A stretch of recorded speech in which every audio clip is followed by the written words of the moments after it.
Tulsi Gabbard has submitted a criminal referral to the Department of Justice. From your perspective, who should the DOJ target as part of their investigation? What specific figures in the Obama administration? Well, based on what I read, and I read pretty much what you read, it would be President Obama. He started it. And Biden was there with him, and Comey was there, and Clapper, the whole group was there. Brennan, they were all there in a room. Right here, this was the room. This is much more beautiful than it was then, but that's okay. I have nice pictures up that came out of the vaults. They were in there for 100 years. This is much more beautiful. We have the Declaration of Independence now in the room, which wasn't here. I guess people didn't feel too good about putting it here, but I do. But you know what?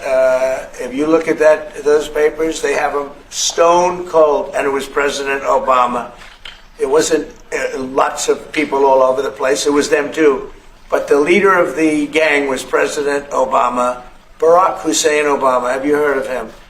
And except for the fact that he gets shielded by the press for his entire life, that's the one they...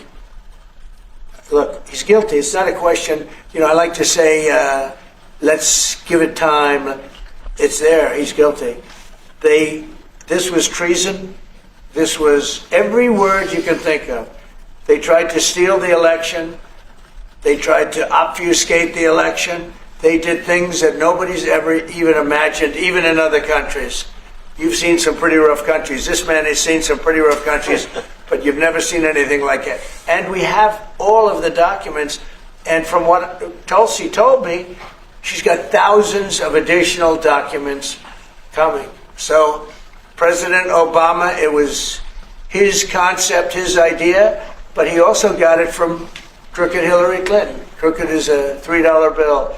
Hillary Clinton and her group, the Democrats, spent $12 million to Christopher Steele to write up a report that was a total fake report. Took 2 years to figure that out, but it came out that it was a total fake report. It was made up fiction.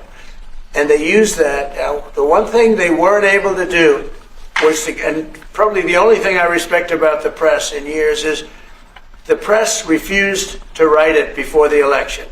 They refused to put it in. The Steele report was a disaster. All lies, all fabrication, all admitted, and admitted fraud. She paid $12 million, and the Democrats, for that report to a wise guy named Christopher Steele. He wrote a phony report, and they wanted to get that report in before the election.